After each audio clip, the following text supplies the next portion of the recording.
Hey guys, this is Joshua Brown here. Today I've got the man that helped us start growing Brown's pressure washing from wasting a lot of money. Prior to meeting Michael Gregory from Click Call Sell, I was spending somewhere around $9,000 a month. Michael, I don't know if you even know that, I did not. but No. my Google ad spend budget was ridiculous. Now we did generate a lot of leads at that time, but we also were wasting a lot of cash flow. And so with every pressure washing pastor, we don't want to waste your cash. And so today I've asked Michael, he's going to be the gentleman that's going to create your website, and also their company can manage your Google ads and the WordPress. And so I've asked him to come on, share a little bit of what the expectations should be from a small, medium to a large city, and best help you understand his role and how his company can serve you in growing out your business. Let's go ahead and roll with that. Okay. I love it. So do you want to So, just rapid fire questions at me, or do you just want me to start talking? How would you like to do yes. this? Sorry, were you able to pick up that someone was calling in at that second? Yeah, but it's fine. We can keep going. Okay. And so, Michael, when someone starts a new location, what are some of the things they need to understand about the different size of city and how your services can best help them grow from Google ads and maybe even connect and Bing, which we can talk about at the end? Yeah. So I have Joshua, and remind me to send this to your team. There's really three steps to building your brand. And the first is, I call it control the controllables. What can you control? And being involved with Brown's Pressure Washing, the Power Wash Network, Pastors Network, I feel like you've got a really strong brand. You've got a great logo, you've got a beautiful website, you've got strong call to actions, you've got a really good system and process. So what can control? You can control the offers that you have. If you have any seasonal specials or special offers or bundle deals, you can control the amount of reviews you get. You can control where your ads are showing, whether you're going to do Facebook ads, Bing ads, Google ads, etc., and your overall brand message. So we need to just build that up so that we're proud to be a Brown's pressure washing brand. The next thing we want to do is introduce our brand to as many people as we possibly can. These steps 1 and 2 can be kind of done simultaneously. When you're a brand new business in an area with a lot of other power washing companies, we have to make ourselves known. We have to get a bigger megaphone and stand on top of a bigger mountain and yell louder than everybody else. How do we do that? A lot of boots on the ground. So door hangers, clip flyers, yard signs is a great low cost way to get in front of a lot of people. Joshua has an amazing YouTube channel. So really piggybacking off of or mimicking what he's doing in the Browns pressure washing Nashville area in your area. It doesn't have to be high value production. It can literally be a cell phone with a time lapse video. But YouTube is a great way because you can take those YouTube videos and promote them on your website, on your Facebook page. That's another great resource is Facebook, getting into the habit of posting on Facebook on a regular basis, as well as your Google business profile. It may seem overwhelming, but we can set up processes and procedures that Joshua's already done with his internal team that can get you posting on Facebook and posting on your Google business profile daily with a very, very minimal time effort on your part. So it may seem daunting right now, but that's something you can do in the future. Yeah, one thing you may not know, Michael, is that our team actually handles that part for them. Oh, And so excellent. That's amazing. part of the Okay. yeah, part of the royalties, we're uploading YouTube videos, we're Mhm. creating content to Facebook, Google My Business, and teaching them how to utilize it and then share it from their local area. But that's something that we are trying to help with through the royalties. Excellent. Yeah, so that's the biggest challenge of a brand new business in a brand new location is how do we raise the awareness of the brand and the trust of the brand? Because when somebody does a search, the bottom of the funnel, and somebody does a search for power washing, pressure washing near me, the familiarity of your brand is one of the indicators that's going to result in a click and then the end of a conversion or a lead. So we have to make our brand known and our brand aware, and that does take time. And then you get to the point where you are like Joshua in Nashville, that you have television commercials and everybody knows you, and lead generation becomes a lot easier once your brand is known. Yeah. When we started, we were probably spending somewhere about around 20, 25% on marketing. Mhm. Now we're down to around 5%, which may not be great, but we're happy where we're at, No, the that's really numbers good. that we're doing. That's a good point to make too. You wanted to go into like the truck operation is when you first start the business, your percentage of sales to marketing or your marketing spend to sales ratio is going to be pretty high because you have to build the brand. And so you're going to start, you'll see that year one, year two, 20 to 30% is an average marketing spend because you have to build your database. One of the nerdy things I like to say, Joshua, is the success you're going to have as a small business owner is the size and the vitality of your database. So how many customers do you have? How often do they use your service? And what's the lifetime value of that customer? Because over time, and Joshua probably speaks about this too, is you've got a lot of customers coming back with you. They're referring their friends. So your database, those customers that are in your database are fueling a big part of your sales today, Joshua, I would Yep. imagine. And that has to happen. That has to be the strategy for your Brown's pressure washing group, is that they need to also acquire customers so that they can continue to increase that lifetime value and refer their friends, family, neighbors. Year 6, we have somewhere between 12 and 15,000 contacts inside of our CRM. That's And incredible. and when folks were, if I weren't winning them all, at least I said, yeah, but I've got their contact information, and in the future I can share Christmas lights with them or Yep. other services that we're going to offer. So I thought I saw every spin as a monopoly game, and the more Mhm. pieces we purchased over time, we'd end up winning the game. Very true. And Spot on. so what would be so I think it's 497 for you to manage their Mhm. WordPress and their Google Ads. With that, um, what is the next dollar amount that they need to that you'd recommend Mhm. in budgeting in order to grow their business, let's say from startup year one into getting one, two, maybe even three trucks going? Yep. Good question. So the first thing I would suggest for anybody starting a exterior cleaning business or a home service business in general is to find your destination. What do you want out of your business? Do you want to have one truck fully operational, two trucks? And I think Joshua was going to kind of lay out the potential earnings of that one, two, three truck model. But for you, I would think it's important for you to decide what you want out of this business. And then second is, what's the timeline for that? So do you want to have one truck at capacity by the end of year one? Do you want to have three trucks at capacity by the end of year one? What does year two or year three look like? And you just mentioned Joshua saying that he's got 12 to 15,000 customers in his database. And a lot of that's coming back to him every single year. And he's able to expand the service portfolio because of that. So that's the first step is, what do you want? Because that's going to directly translate into how aggressive you need to be from a marketing and lead generation standpoint as you begin the business. So one of the things that we talked about in franchising, my background is in franchising, is that a good benchmark is spending $1,000 per month per 25,000 households. So look and do a demographic analysis and figure out how many households are in your service area. And then Mm. just a general rule is $1,000 per 25,000 households. So if you want to go to 100,000 households, try to spend about $4,000 on average per month.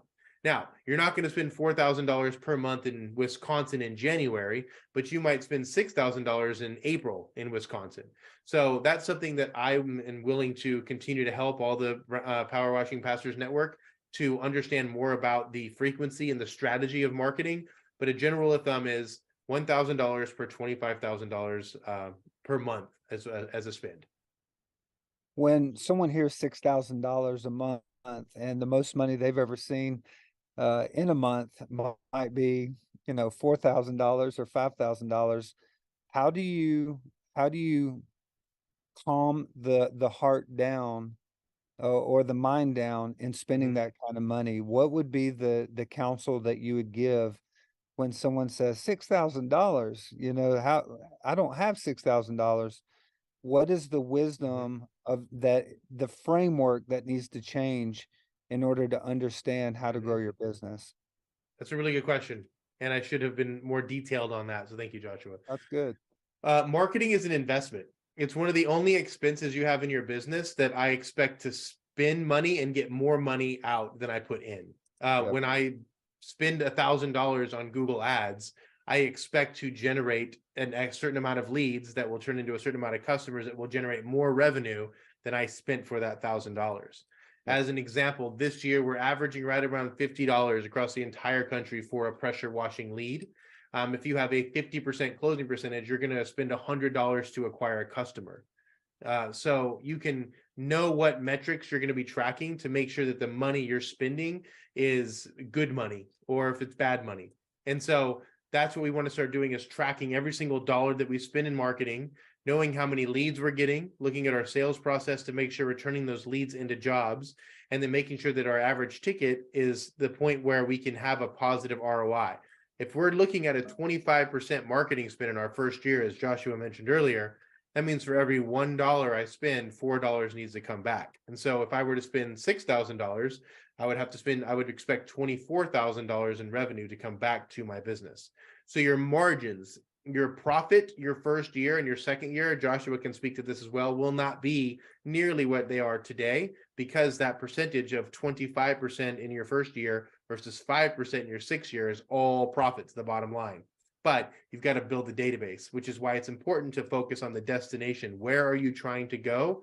That way it doesn't hurt so bad when you work your butt off for the first 12 months and you're not making as much money as you thought you'd make, because you know that second, third, fourth year, it's going to get better and better each year. Yeah, thank you for that.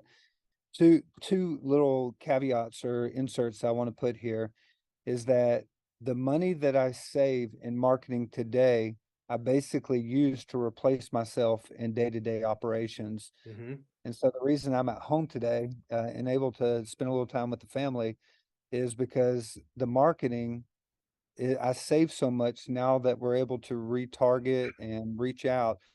We're winning. You want to guess, Michael, what our win percentage right now is as far as jobs on the week? If we have 40 jobs that we're doing estimates on, Mm-hmm. you want to guess how many, what our win? 25. Our win percentage is 72.5% right now. Wow. Isn't that What's your average ridiculous? ticket? I don't know the answer to that. I have to ask Brady. I just chatted with him this morning and asked how the different sales guys were Mm-hmm. doing. But it is because we have put this relationship first idea, Mm-hmm. and when they show up, they see a review base of, almost 800 on just one Google location Mm-hmm. and over 800 on Facebook. And so getting those reviews, building reputation, all helps the relational conversation of how to win a job. So I will look at that. I will quickly say around 450 or somewhere, but that Mm-hmm. also factors in apartments and Mm-hmm. little things like that here and there. So I don't know the quick answer to that, but wanted to share that as your marketing expense goes down, you can use that money to either replace yourself or you can use it for profits, or invest it in other areas Mm-hmm. of your money. I choose to replace myself in day-to-day operations so I can spend more time with family and grow out the pressure washing network. But thank you for going into that. And then the other insert here is that when you pay $100 for a customer, it might sound like a lot of cash, but you can also utilize it for door-to-door sales, because if you're at Mrs. Jones' house, that's a great opportunity to go ahead and knock the neighbors, leave an estimator on the door or a door Mm-hmm. hanger. And so if you're listening, use every sale as an opportunity for 10 more. And so if it's $100, go ahead and hit 10 more houses and leave an estimator at the door, because you'll end up getting that lead later when you're cleaning the house. They're more likely to come out and you, Absolutely. Mm-hmm. yeah. Well said. Turn one lead into two. So that's a mantra for the landscaping and pest control industry, because they pay a lot of money for a lead and they get $80 to mow a lawn or $90 to spray some stuff on somebody's house. Yep. And so to recap, know how big you want it to grow. One vehicle full time in the pressure washing industry should do between 250K to 300K, depending on, the services that you're offering and so forth. And then as you scale, you can end up, if you're wanting to grow to 2, 3, 4 trucks, your ad spend has to make sense and being able to recomp that. Is this a moment that we would want to also discuss? Is there anything else you'd want to speak as it relates to Google Ads? One thing that most of our pressure washing pastors won't know anything about is where the industry is going and why it's worth having you as the expert as it relates to AI inside of Google and inside of Bing, why it's so important to have somebody that's in front of everything that's going on to best know how to use um, Mhm. Google ads and Bing ads. Yeah.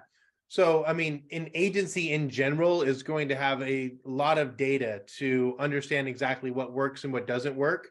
And working with somebody who has the experience is going to save you the time to have to learn it by yourself. There's really two ways to learn something or to do something. You can do it through time, invest your time to learn it, or you can pay for somebody to do it for you. And for the price point of $497 per month to have somebody manage your website, your Google ads, versus you having to do it yourself, most people think that's a good investment of money. So they don't have to learn how to do that. Understanding the nuance of Google ads, the performance max campaigns, and all the different levels of detail that are involved in a Google ads campaign, it would take hundreds of hours to learn how to do that. That hundreds of people in the pressure washing industry trust us to do that for them instead of them doing it themselves. Yeah. Is it okay for you to share about the number of Google ad budget that you currently manage? So we Of can give a course, little yeah. bit of context for your Yeah, we spend about $300,000 per month right now with Google ads in the yeah. last 30 days. So we're May 10th. So between April 10th and May 10th, just under $300,000. Yeah, so almost $4 million a year is what Mhm, you're doing right now for Google ads. And mhm, so now one of the things that you do not manage or you do manage, help clean this up when it comes to Bing. Is that something that you do help with or something that you integrate, or what's your mhm. thoughts there? Yeah, so as of right now, Bing has a really cool automatic sync between Google Ads and Bing Ads. So we can import or export your Google Ads account, import it to the Bing Ads account, and set it up so each month all the changes we make to Google Ads will automatically be pushed to Bing Ads. That's the current management that we have. Our conversations from very recently, Joshua, is that you have to create your own Bing Ads account. You don't have to build it out, but you have to create it and have a client ID. It's like a social security number for your Bing Ads account, and then we have to connect that to our account, and that eliminates us from the responsibility of billing, and there's nothing that we can do about that. So that's the hiccup that we're in right now, is you're going to have to give us access to your Bing accounts so that we don't have to be liable for our clients. I trust you, Joshua. It's other people I don't trust. If you don't pay your bill, Question. I don't want to be on the hook for it. Yeah, I'm sorry about that. Another question is, does the Google Ads management, does it cross over to Bing pretty in syncly, because you're managing what Google Ads is doing, and then you guys Mhm. might move keywords. Is it a pretty clean connection, or is there, do you know how that works? Have y'all been able Mhm. to look at the data No, of yeah, it's a very clean connection. There's differences like the performance max. I mentioned that word earlier. Bing doesn't have that equivalent, but all the search campaigns work seamlessly back and forth with each other.